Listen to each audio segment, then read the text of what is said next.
گلزار ہستی میں شریک حال قسمت ہو گیا پھر فضل والی۔ جناب صدر عبدالرافع صاحب جو اسپیشل ایجوکیشن گجرانوالہ،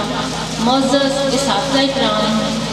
عزیز طلباء طالبات اور جملہ مہمانان گرامی قدر، خدائے بزرگ و برتر کا بے حد شکر ہے کہ اس نے اپنے محبوب نبی حضرت محمد مصطفیٰ صلی اللہ علیہ وآلہ وسلم کو انسانیت کی رہبری کے لیے پیدا کیا اور ہمیں آپ صلی اللہ علیہ وآلہ وسلم کا امتی ہونے کا شرف عطا کیا۔ بلا شبہ آمد مصطفیٰ صلی اللہ علیہ وآلہ وسلم کائنات کی جملہ نعمتوں میں سے سب سے بڑی نعمت ہے۔ گورنمنٹ اسپیشل ایجوکیشن سینٹر دسکا میں اس نعمت عظمی کے اظہار تشکر کے لیے آج یہ عظیم الشان پروگرام ترتیب کیا گیا ہے اور یہ اس حوالے سے تیسرا سالانہ پروگرام ہے جو ادارے کے اساتذہ کرام، طلباء اور غیر تدریسی عملے کی ذوق و شوق اور محبت رسول صلی اللہ علیہ وآلہ وسلم کا عملی اظہار ہے۔ تحصیل دسکا میں خصوصی بچوں کی تدریس کے لیے یہ ادارہ 2005 سے کام کر رہا ہے اور اللہ تعالیٰ کا شکر ہے کہ وقت گزرنے کے ساتھ ساتھ ادارے نے مسلسل ترقی کی منازل طے کی ہیں اور نہ صرف دسکا شہر بلکہ شہر کے گرد و نواح کے دور دراز علاقوں کے 163 خصوصی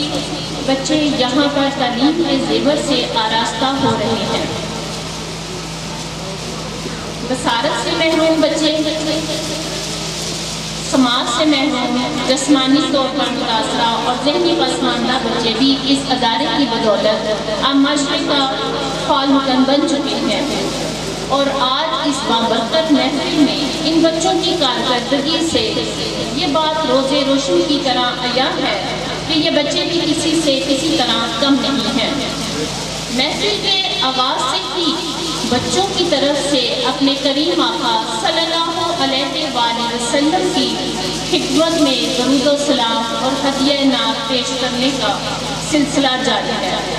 اس لیے کہ ان کو معلوم ہے کہ موصل انسانیت رحمت عالم صلی اللہ علیہ وآلہ وسلم نے ہی دکھی، بے سہارا،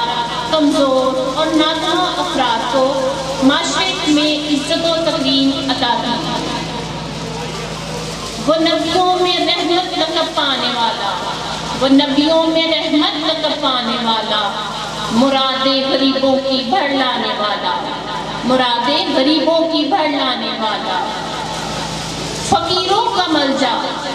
ضعیفوں کا ماوا، یتیموں کا والی، غلاموں کا مولا۔ جناب صدر، مہمانان ذی احترام، محترم والدین، اساتذہ اکرام اور عزیز طالبہ، آج کی اس بابرکت محفل میں آپ سب کی شرکت رحمتیں اور برکتیں سمیٹنے کا وسیلہ ہے۔ میں آپ سب کو اس حاضری پر مبارکباد پیش کرتی ہوں۔ اللہ تعالیٰ ہم سب کا ہم مناسب ہو، آمین۔ شکریہ۔